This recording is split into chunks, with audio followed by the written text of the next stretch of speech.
Pessoal, então boa noite, mais uma aula de Direito Penal, nosso curso, né? Aula importante. Hoje nós vamos falar das causas de exclusão da culpabilidade, né? Causas de exclusão da culpabilidade, lembrando que ainda estamos estudando a teoria geral do crime, ok? Vamos lá, pessoal. Nosso primeiro slide ele nos remete ao conceito de culpabilidade, né? O que é culpabilidade? Culpabilidade é o juízo de reprovação que recai na conduta típica e ilícita que o agente se propõe a realizar, tá? Então, trata-se de um juízo relativo à necessidade de aplicação da sanção penal. A culpabilidade é um juízo, ou seja, né, verifica-se nessa terceira fase, aliás, do conceito de crime, né? Lembrando que o crime é um fato típico, ilícito e culpável. E é aqui nessa terceira fase, na culpabilidade, que nós vamos analisar, nós vamos valorar, né? A gente faz um juízo, ou seja, a gente faz uma valoração da necessidade de aplicação da sanção penal. E lembrando que essa sanção penal, ela pode ser uma pena, no caso de imputável, ou uma medida de segurança, no caso do inimputável, né? E a culpabilidade é composta de três elementos. A imputabilidade, que é a capacidade de responsabilização penal. No caso de inimputabilidade, inclusive, não aplica-se pena, aplica-se medida de segurança, né? A consciência da ilicitude, pessoal, que tem que ser pelo menos potencial, e a exigibilidade de conduta diversa. São os três elementos que compõem a culpabilidade, tá? A gente vai ver um por um aqui ao longo da aula, mas antes disso, eu quero recordar com vocês, né? A gente está sempre aqui analisando o conceito analítico de crime, né? O crime é um fato típico, ilícito e culpável. Nós já estudamos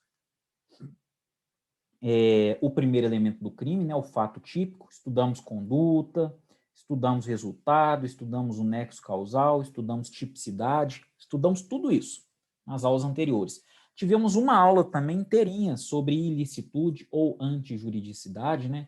São os elementos que não podem estar presentes aqui para nós. Se estiverem presentes, nós não teremos crime, né, por exclusão de ilicitude, né?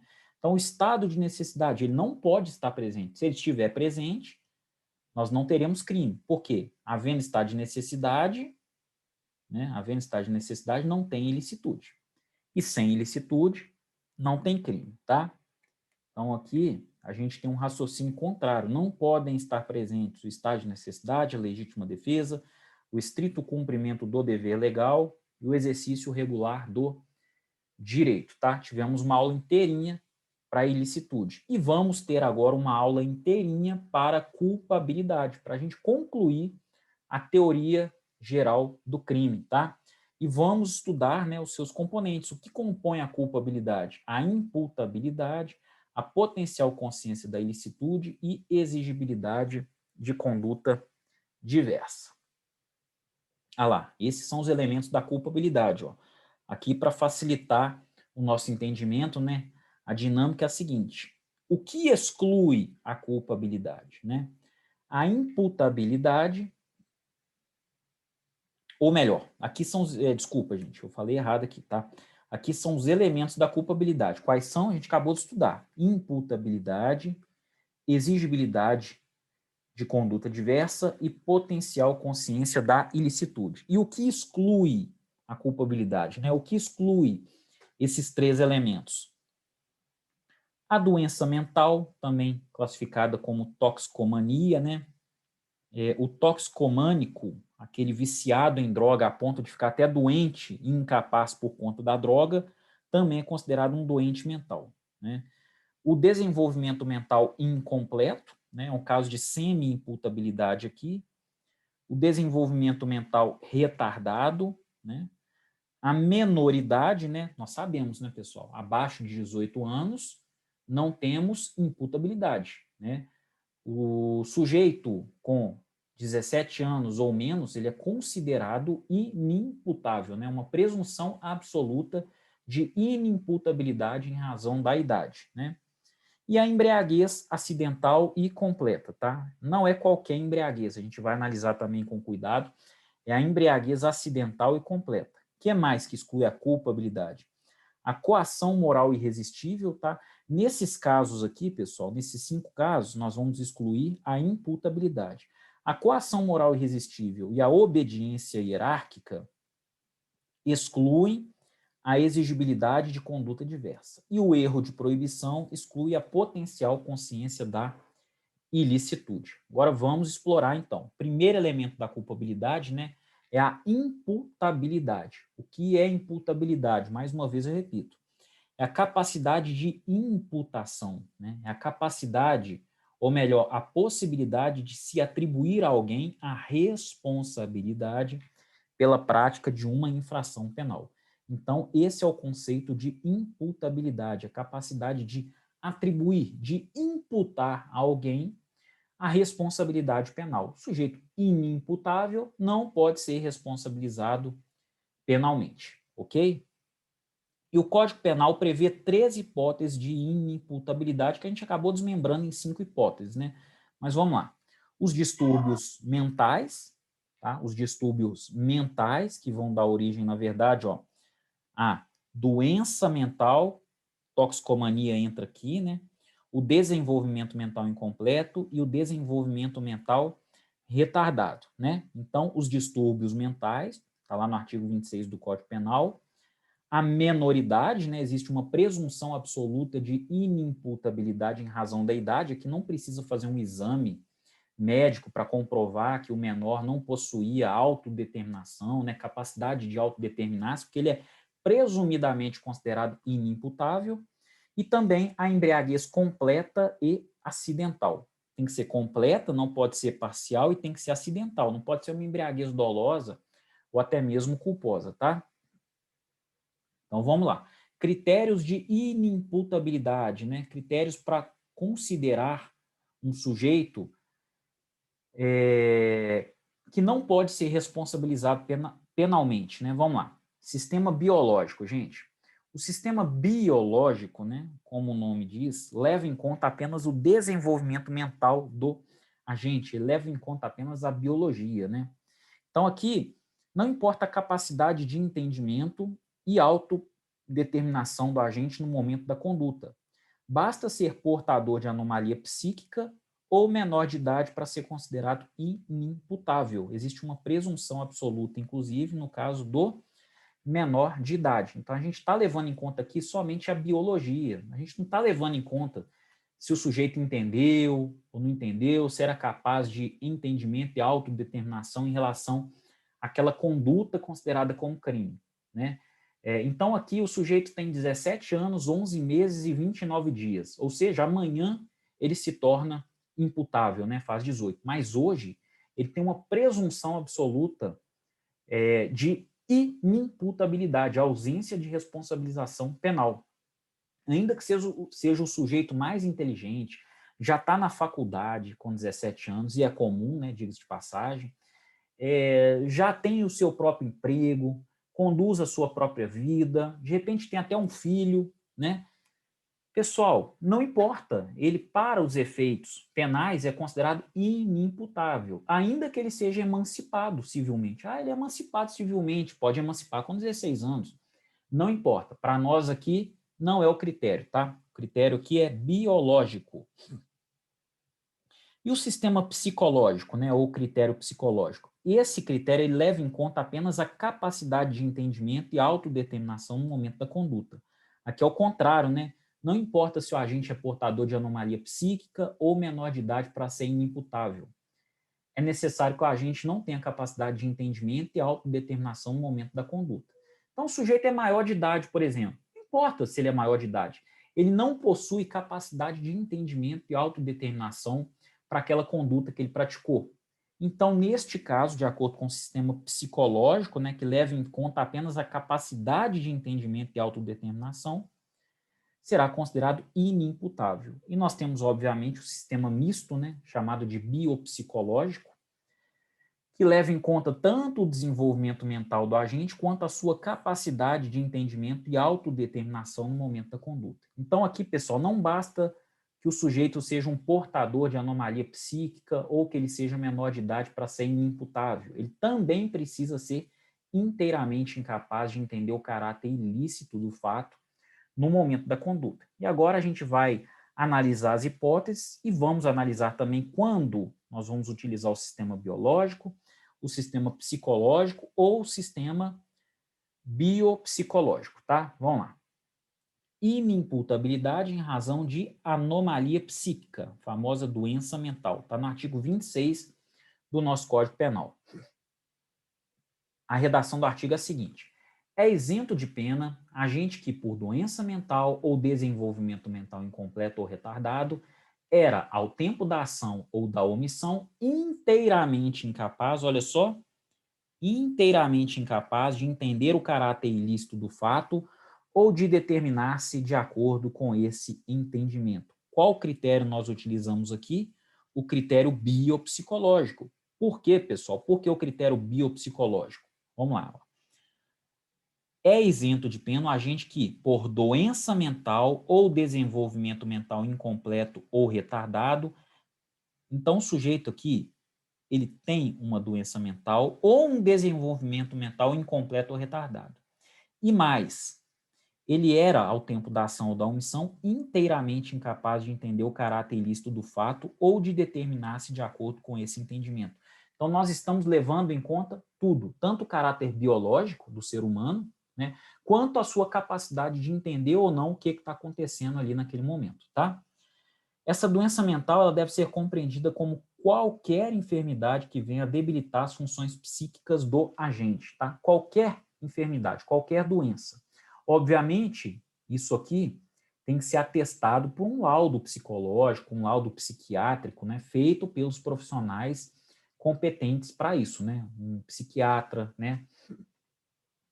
A consequência disso, o inimputável será denunciado, né? O Ministério Público denuncia, oferece, né, a denúncia, que é a petição inicial do processo penal. Vocês vão estudar isso com mais calma no processo penal, tá? A denúncia. Porém, no final, ele vai ser absolvido e não condenado. Por que que ele vai ser absolvido? Porque é inimputável, não pode ser responsabilizado penalmente. Então, a pena que ele recebe aqui, né, ou melhor, a sanção penal que ele recebe, não é a pena, mas sim a medida de segurança. Então, ele é declarado inimputável, né? É declarado inimputável e absolvido. Só que é uma absolvição imprópria. Por que absolvição imprópria? Porque ele vai receber sanção penal. Só que, obviamente, não é pena, é medida de segurança, tá? Aliás, medida de segurança que vocês vão aprofundar no estudo também da medida de segurança no próximo semestre, ok? Trata-se da chamada absolvição imprópria, pois deixa-se de aplicar a pena e aplica-se a medida de segurança, só para concluir o nosso raciocínio, tá? Observação, pessoal. O artigo 26, parágrafo único do Código Penal anuncia a hipótese de semi-imputabilidade. É a responsabilidade penal diminuída. O sujeito não é nem imputável, nem inimputável, né? Olha lá, parágrafo único. A pena pode ser reduzida de 1 a 2 terços, então a pena pode ser reduzida de 1 a 2 terços, se o agente, em virtude de perturbação de saúde mental ou por desenvolvimento mental incompleto ou retardado, não era inteiramente capaz, olha, ele não era inteiramente capaz de entender o caráter ilícito do fato ou de determinar-se de acordo com este entendimento. Olha a diferença para o caput.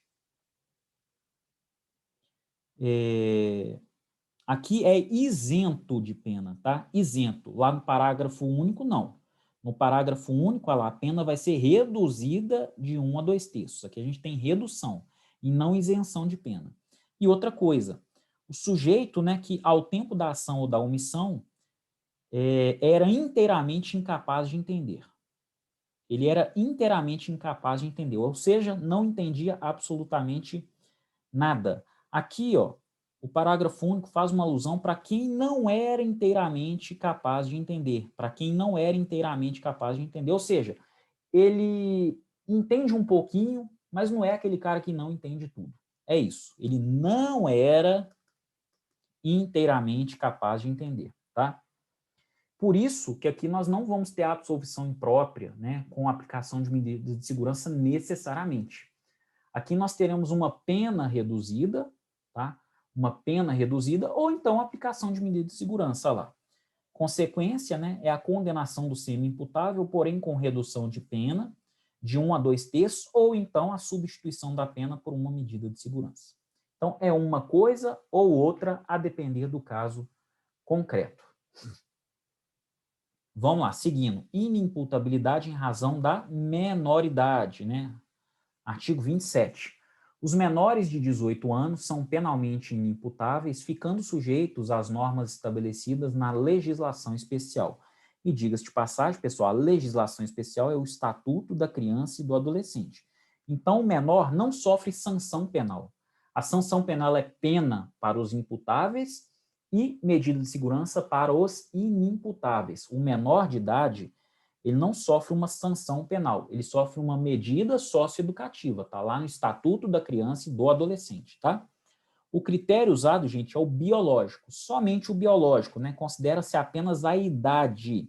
E, aliás, a idade que é aferida no momento da ação ou da omissão, ou seja, no momento da conduta, e não no momento do resultado, né? O sujeito mata o seu desafeto ali quando ele tinha 17 anos, 11 meses e 28 dias. E aí, uma semana depois, quando ele tinha 18 anos e 5 dias, o sujeito vem a falecer. Não importa, né? A conduta foi promovida quando ele era menor de idade. Ainda que o processo demore aí anos, ele vai ser julgado na condição de menor de idade e não na condição de maior, tá? Existe uma presunção absoluta de que o menor possui desenvolvimento mental incompleto, motivo pelo qual deve ser submetido às normas do Estatuto da Criança e do Adolescente, tá? A maioridade penal é alcançada no primeiro minuto do dia do aniversário de 18 anos do agente, sendo irrelevantes alterações transitórias e ficcionistas, né? Horário de verão, por exemplo. Então, o sujeito 00:01, né? Ele já é considerado maior de idade, tá? No dia do aniversário dele, 00:01, ele já é menor de idade. Eventual emancipação da capacidade civil do agente não gera efeitos penais, uma vez que a preocupação do Código Penal é com a idade cronológica. Então, o sujeito que é emancipado com 16 anos, ele continua sendo considerado, para fins do direito penal, um inimputável. E segundo a teoria da atividade, né, que está lá no artigo 4º do Código Penal, que, aliás, a gente já estudou aqui nesse curso, a imputabilidade em razão da idade deve ser analisada no momento da conduta e não na produção do resultado, né? Que justifica aí a aplicação do ECA, quando no momento da conduta ele era menor de idade, independentemente de quando foi o momento do resultado. E por fim, gente, inimputabilidade, né? Para a gente terminar a inimputabilidade em razão da embriaguez. Aqui tem várias situações interessantes para a gente estudar. Olha só. O que é embriaguez, né? É a intoxicação transitória causada pelo álcool ou substância de efeitos análogos. Isso que é embriaguez. Então, não é só bebida alcoólica, não, gente. Cerveja, vodka, uísque. Não. É qualquer substância, né, de efeitos análogos. É qualquer substância tóxica de efeitos análogos. Inclusive, as drogas ilícitas, os remédios, né? Os remédios, muitas vezes consumidos aí como drogas, né, em grandes quantidades. E o critério utilizado aqui é o psicológico, não é o biopsicológico, não é o biológico. Por quê? Porque nós vamos levar em conta apenas a capacidade mental no momento da ação ou da omissão. Só isso será levado em conta aqui na embriaguez, tá? Então, vamos aqui às situações, pessoal. Embriaguez não acidental, voluntária ou culposa. Vamos lá. A voluntária ocorre quando a gente ingere a substância alcoólica com a intenção de embriagar-se. Aí muita gente acha que isso está errado, né? Poxa, ele tinha intenção de embriagar? Sim, gente. Qualquer um que senta num boteco e começa a tomar cerveja ali, ele sabe, ele está fazendo isso de forma dolosa, mas não é aquele dolo. Porque quando fala dolo, a gente já pensa, pô, mas o cara quer cometer crime. Não. Dolo significa intencional. Isso que é dolo. Então, o sujeito tinha a intenção de embriagar? Tinha, ele sentou no boteco e quer tomar todas, domingão, tá lá com a rapaziada, depois do futebol, jogou bola, aquele negócio todo, vamos tomar uma, vamos tomar... Tem intenção de embriagar-se, né? E a embriaguez culposa, ela surge quando o agente, por negligência ou imprudência, acaba por embriagar-se, né? Aliás, tudo de forma culposa, né, vem de uma negligência, de uma imprudência ou de uma imperícia. Então, como negligência, como imprudência, o sujeito bebeu lá uma garrafinha de cachaça achando que era água. Negligentemente, ele pegou lá a garrafinha de água, né, que ele achava que era água, e bebeu, entornou e ficou embriagado. Ele não tinha a intenção ali de ficar bêbado, de tomar cerveja, de tomar cachaça. Mas ele tomou, porque ele foi negligente, né? Ele foi imprudente, pegou ali e tal, tomou na golada, não sentiu nenhum gosto. Quando ele terminou de beber, que ele viu que era a cachaça, né? Então, nesse caso aí, é a famosa embriaguez culposa, tá? Muito difícil sustentar isso em qualquer tipo de tese de defesa, né? Mas existe, né? E pode ser completa, essa embriaguez, tanto a voluntária quanto a culposa, ela pode ser completa, que retira do agente, no momento da conduta, toda a capacidade de entendimento e autodeterminação. O sujeito ficou bêbado dolosamente, de forma completa. Gente, ele está louco, ele não sabe o que ele está fazendo, tá? Ou então incompleta, que vai diminuir a sua capacidade. Consequência disso, pessoal, não vai excluir a imputabilidade. Mas professor, estava bêbado. Ué, gente, então, agora é só ir beber. Agora é só beber e sair por aí achando que pode fazer qualquer coisa, cometer qualquer crime? De forma alguma. De forma alguma. Não é assim, entendeu? Então, independentemente dela ser completa ou incompleta, se foi dolosa ou culposa, nós não teremos aqui o quê? A exclusão da imputabilidade, porque o sujeito bebeu porque quis ou bebeu porque foi negligente ou imprudente, tá? Então, olha lá, artigo 28, ó. Não excluem a imputabilidade penal a embriaguez voluntária ou culposa pelo álcool ou substância de efeitos análogos. Tá joia? Olha lá, a embriaguez voluntária ou culposa. A voluntária é a dolosa. Eu quero embriagar, eu quero beber, né? E a culposa é bebi sem querer, fiquei bêbado, fui negligente. Agora sim, que vem um detalhe, ó. Embriaguez acidental, caso fortuito ou força maior, né? Decorre de caso fortuito, por exemplo, o sujeito desconhece o efeito inebriante da substância que ingere. Então, ele está bebendo uma substância, ele até sabe o que está bebendo, mas ele não sabe que aquela bebida causa, né, deixa ele doidão, como se diz, né? Vamos até imaginar uma bebida que não é cerveja ou cachaça ou coisa do gênero. Vamos imaginar que é uma droga aí qualquer sintética, né? Ele acha que está bebendo um suco de morango, mas na verdade ele está bebendo. Na verdade, ele até sabe que é uma bebida diferente, mas ele não sabe que essa bebida vai deixar ele absolutamente embriagado, né? E temos também a força maior, quando o sujeito é obrigado a ingerir essa substância inebriante. Então, o sujeito, por exemplo, é forçado a beber 1 litro de cachaça. Uma pessoa amarra ele, acorrenta ele todo, coloca um funil na boca dele e despeja a cachaça lá. Força maior, né, gente? Ele não tinha como deixar de beber aquilo. Ou ele bebia engolindo, ou ele morria afogado na bebida. Então, caso fortuito ou força maior, né, se essa embriaguez foi completa, isenta o agente de pena. Ele não queria, gente. Ele não tinha dolo. E também ele não agiu com culpa, não, com negligência, com imprudência, não. Ele simplesmente foi forçado. Ou então ele está bebendo uma bebida ali, pensando que é um suco de morango e está ficando bêbado. Tá? Ele desconhece esse efeito inebriante daquela bebida gostosa, que ele acha até que é suco de morango, né? Então, nessas situações, o agente fica livre de pena, tá? E temos também a hipótese de inimputabilidade, ou melhor, isso é a hipótese de inimputabilidade, né? E temos também a hipótese de diminuição de pena quando essa embriaguez é incompleta, né? Aí ela não exclui a culpabilidade, ela só diminui a pena, e isso está lá no parágrafo 2º. Ah, mas eu não queria, foi caso fortuito ou força maior, tudo bem, mas você não estava totalmente bêbado. Então, nós não vamos isentar você de pena. Nós vamos diminuir a sua pena. Aliás, de forma até considerável, né? Olha lá, parágrafo único. Parágrafo 1º, desculpa. É isento de pena o agente que, por embriaguez completa, proveniente de caso fortuito ou força maior, era, ao tempo da ação ou da omissão, inteiramente incapaz de entender o caráter ilícito do fato ou de determinar-se de acordo com esse entendimento. Olha lá. No tempo da ação ou omissão, era inteiramente incapaz de entender. Agora, a pena pode ser reduzida de 1 a 2/3, ó, aqui é isento, aqui é isenção, aqui é redução de pena, no parágrafo 2º.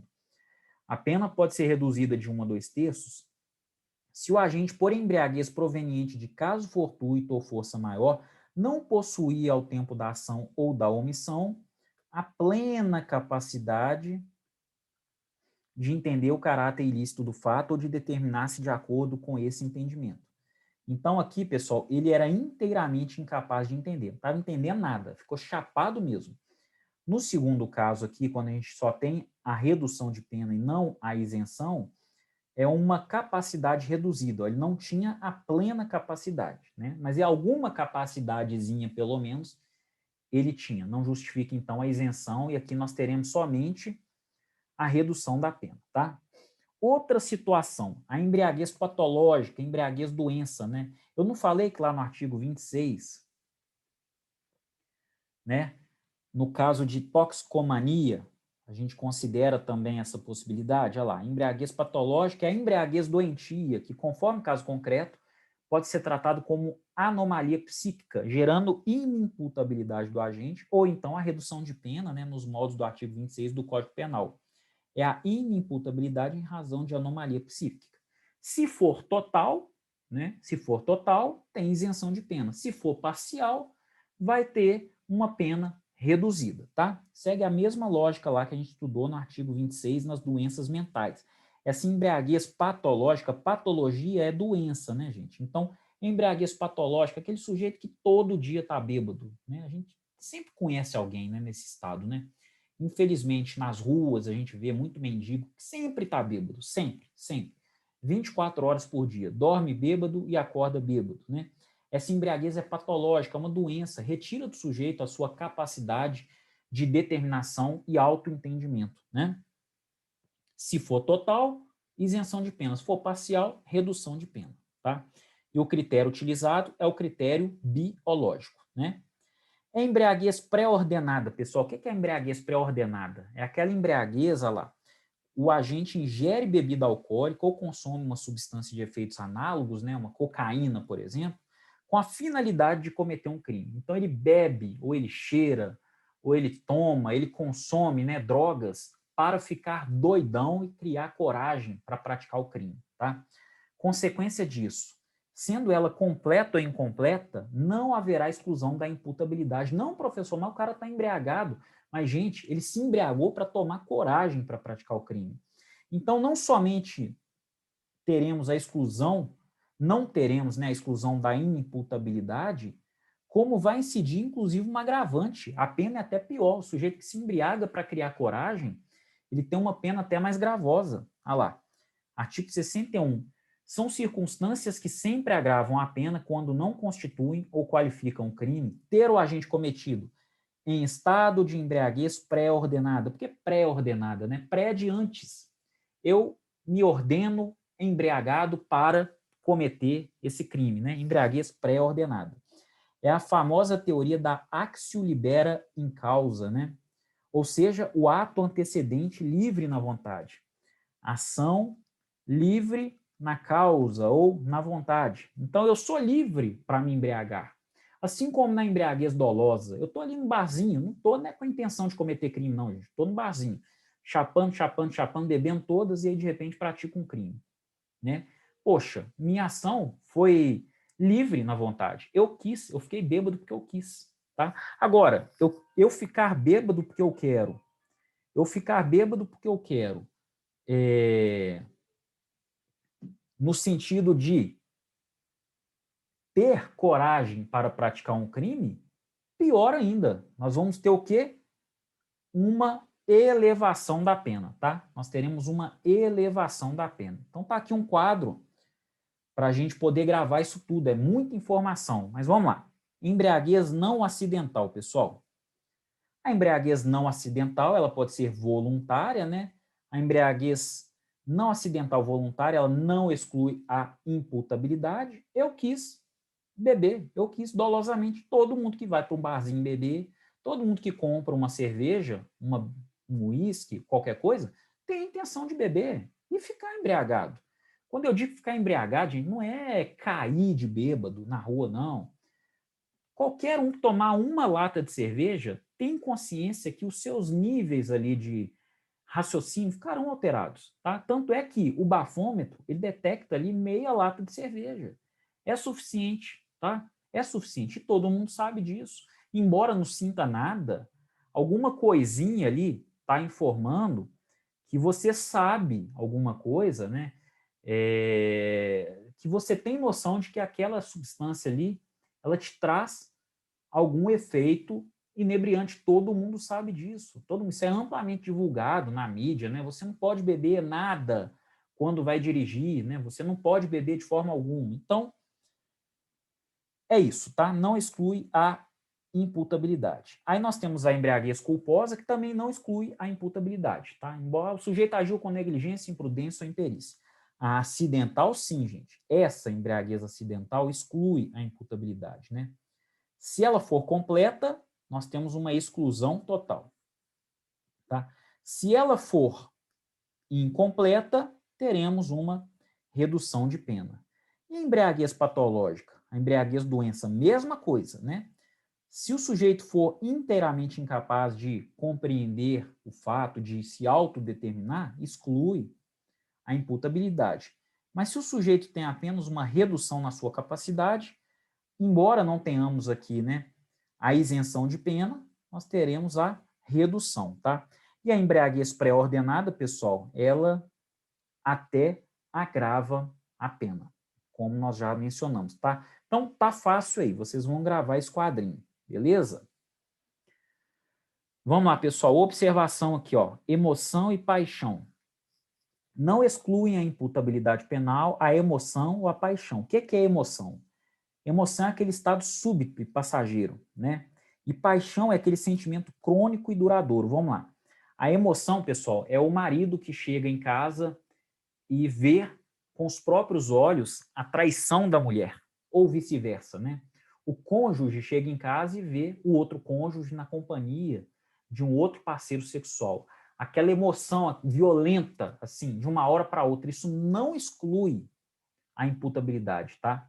Não exclui. Vai dar uma pequena reduçãozinha na pena? Vai, né? É como se diz, ninguém é de ferro. Agora, isso também não te isenta de pena. Não é porque você viu o seu cônjuge te traindo que isso justifica matar a outra pessoa, né? Ou cometer qualquer crime em relação a outra pessoa ou ao seu cônjuge. A paixão é um sentimento duradouro, né? Aqueles casos que a gente vê Maria da Penha, do homem que não aceita o término do relacionamento, é aquele negócio que vai martelando, martelando, martelando por vários meses, às vezes anos, né? Acaba culminando com a prática criminosa. Pessoal, também não exclui a imputabilidade, tá? Não exclui a imputabilidade. Ah lá, emoção pode servir como circunstância atenuante ou como causa de diminuição de pena nos crimes hediondos e lesão corporal. Só isso, tá? Já a paixão, dependendo do grau e da capacidade de entendimento do agente, pode ser encarada como doença mental e seria a paixão patológica. Então, nesses casos, se ela for encarada como uma doença mental, aí sim nós teremos uma isenção de pena ou uma redução de pena, mas somente se ela for considerada uma doença mental. Via de regra, não, né, gente? Via de regra é só uma paixão mesmo, né? Ninguém é doente de amor com tanta frequência aí no mundo aí fora. A maioria dos casos não é tratado como doença, é tratado como paixão mesmo, aquele sentimento crônico e duradouro, tá? E o índio, pessoal? E o índio, né? A condição de índio não integrado, aquele índio selvagem mesmo, né? Lá da floresta amazônica, do Pantanal Mato-Grossense, são poucas tribos hoje em dia, mas ainda existem, né? Ainda assim, ele não gera uma presunção de incapacidade penal, até porque mais de 99% dos índios já são bastante integrados com a sociedade evoluída, vamos assim dizer, tá? Bem entre aspas, porque não é bem assim que eu acredito, não, mas os índios têm uma cultura diferente, né? A gente tem que enxergar isso também. Então, a regra, pessoal, é a imputabilidade. Índio é imputável, responde criminalmente tranquilamente, tá? Que poderá ser afastada, olha só, quando doente mental, claro, é a regra geral. Quando menor de 18 anos na data dos fatos, óbvio, é a regra geral. Ou então, quando ele é tomado por embriaguez acidental completa. Ok, são as hipóteses mesmo de inimputabilidade, tá? No entanto, pessoal, aqui que vem o famoso asterisco, né? Não se descarta, diante do caso concreto, que a sua não integração seja causa de excludente da culpabilidade, mas por ausência de potencial consciência da ilicitude ou inexigibilidade de conduta diversa. Isso tudo a depender do caso concreto, tá? A depender do caso concreto e que a gente vai ver agora mais à frente. Vamos lá? Então, pronto, terminamos o primeiro elemento, né, das excludentes de culpabilidade, que é a inimputabilidade. Beleza? A inimputabilidade é o primeiro elemento que deu mais trabalho para nós, inclusive. Vamos ao segundo elemento. Agora é rapidinho, tá? O segundo e o terceiro. Potencial consciência da ilicitude. Trata-se da possibilidade, gente, não da certeza técnica. Por isso a gente fala em potencial consciência da ilicitude. Essa consciência de que algo é ilícito, ela tem que ser pelo menos potencial. Não precisa ter uma certeza, não precisa ser bacharel em direito para entender que tal prática, né, é ilícita. Não. Todo mundo sabe que matar é proibido. Todo mundo sabe, independentemente da idade, do credo, da posição social, da posição econômica, da posição política, independentemente de qualquer coisa, todo mundo sabe que matar é um ato ilícito, né? Então, é essa possibilidade que tem um agente imputável de compreender a reprovabilidade de sua conduta. A potencial consciência da ilicitude é isso. Eu falo, olha, eu não posso matar. Eu não preciso entender nada de Código Penal, de direito penal, de artigo 121, não preciso, tá? Isso não importa. O importante é, poxa, eu sei que eu não posso matar e todo mundo sabe disso.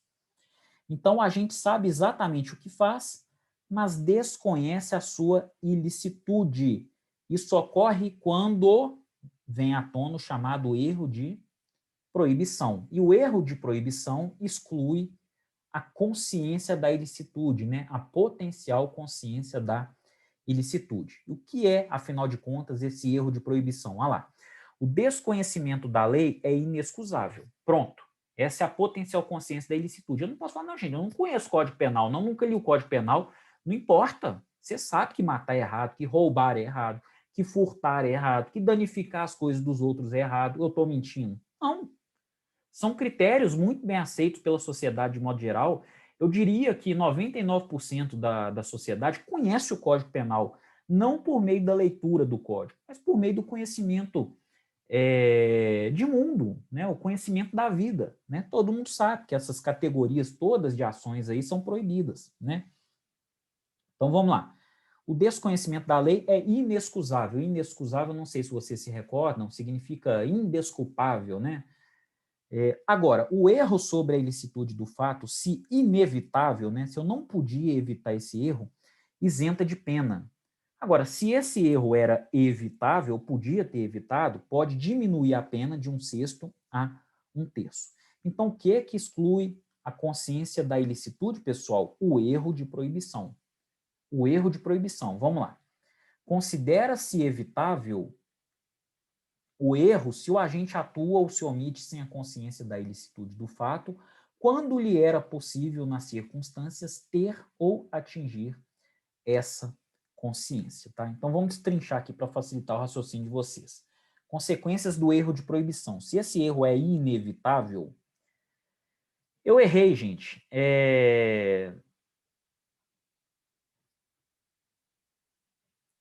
Eu errei. E eu não poderia evitar esse erro em razão do caso concreto. Eu me dei mal. Ah lá. Esse erro isenta o agente de pena. Exclui a culpabilidade. Então, estamos diante de uma excludente de culpabilidade. E se o erro for evitável? Eu poderia ter evitado esse erro. Eu poderia. Esse erro evitável não isenta o agente de pena, mas reduz de 1/6 a 1/3. Então, vamos lá. Vamos dar um exemplo no caso concreto. O cônjuge entra em casa e vê a sua esposa o traindo com um outro parceiro sexual.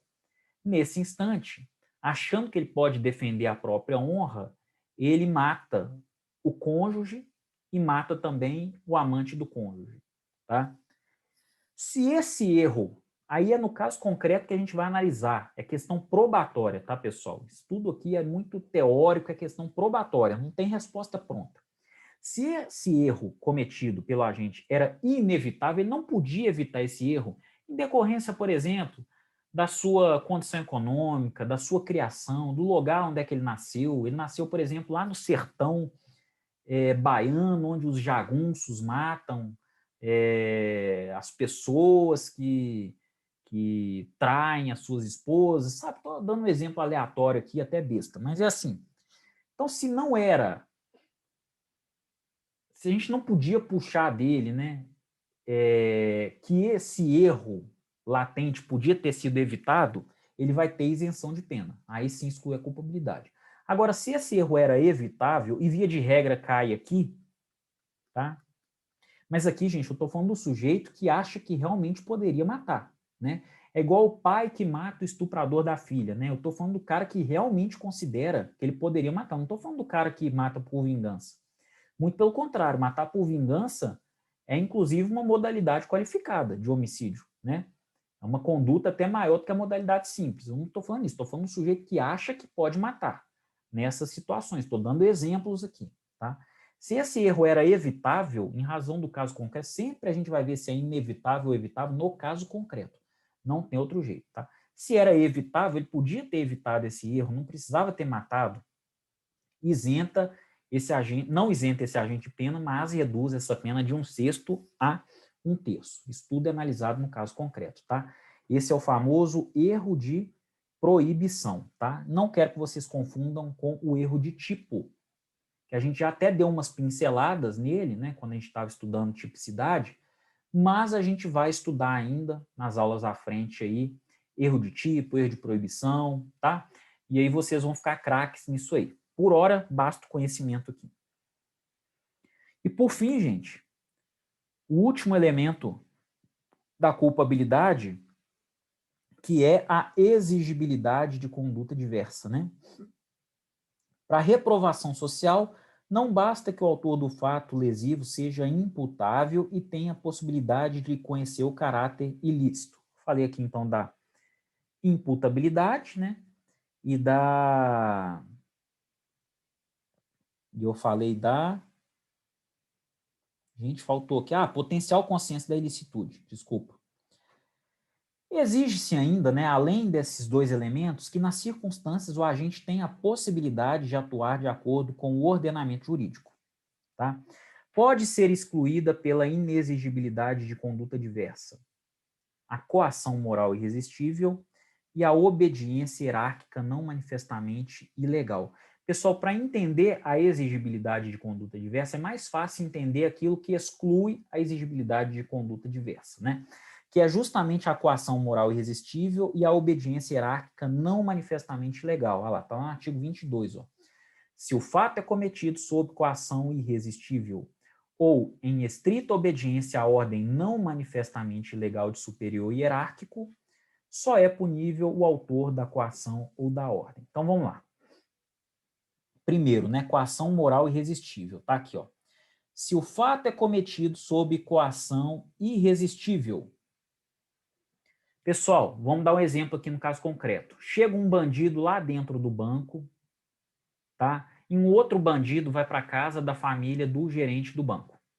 E aí, lá no banco, o suposto cliente faz uma chamada de WhatsApp, de videochamada, né? Faz uma videochamada e mostra para o gerente do banco. Mas o que ele está mostrando? O parceiro dele, o comparsa, com a família dele dominada, a esposa e os 2 filhos, amordaçados, né? E ele vira e fala assim para o gerente: abre lá o cofre que eu vou pegar o dinheiro, vou sair. Se você não fizer nada, a sua família será preservada. Pessoal, existe uma coação? Existe. Foi moral? Foi. Tocar o dedo, encostar o dedo nele? Não. E foi irresistível? Claro que foi irresistível. Sua família lá amarrada. Você é gerente de banco, você detém a senha. Sua família lá amarrada, você assistindo aquilo por uma chamada de vídeo. O cara fala, abre o cofre lá para nós e não chama a polícia. Nós vamos simplesmente pegar o dinheiro e ir embora. Sua família está lá, hein? Amordaçada. Não adianta eu sair daqui, não. Se eu sair daqui e você chamar a sua família, a polícia, desculpa, a família lá morre. Então o sujeito é coagido moralmente de forma irresistível. Ele praticou um crime, ele em tese sim. Quer dizer, crime não, ele praticou um fato típico e ilícito, né? Pô, é ilícito, gente. Ele agiu com alguma exclusão de ilicitude, em legítima defesa, em estrito cumprimento do dever legal, em estado de necessidade? Não, né? Então, a conduta é típica e ilícita, ela só não será culpável. Por quê? Por ausência de exigibilidade de conduta diversa. É exigível desse sujeito que ele haja de outra forma, que ele conduza as coisas de outra forma? Não, tá? Não, de forma alguma. Então, se o fato é cometido sob coação irresistível, só é punível o autor da coação ou da ordem. Então, quem é punível aí? O autor da coação. No caso aqui, a gente está falando da coação, né? Então, quem é punível? O autor da coação. E, obviamente, o outro sujeito que está lá do outro lado com a família, né? Então, o criminoso não fez nada. Ele entrou no cofre que estava aberto pelo gerente, pegou lá a barra de ouro, o dinheiro e saiu pela porta da frente. Não encostou o dedo no gerente. Então, coação moral irresistível. E temos também, ó, na letra B, a obediência hierárquica não manifestamente ilegal. Ah lá. Então, se o fato é cometido, né, em estrita obediência à ordem não manifestamente legal de superior hierárquico, só é punível o autor da ordem. Então vamos lá.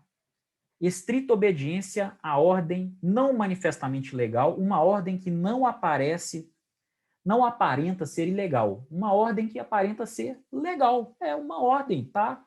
Vamos lá, o exemplo que eu gosto de dar nas minhas aulas, né? O tenente-coronel lá do quartel, né, do batalhão, ele pede ao soldado para levar uma viatura lá na oficina X para consertar. Uma viatura que está com alguns problemas mecânicos, ele fala, soldado, leva o carro lá na oficina X, que essa viatura será consertada. Essa é uma ordem? É uma... Então, o soldado obedeceu a uma ordem? Sim, obediência à ordem.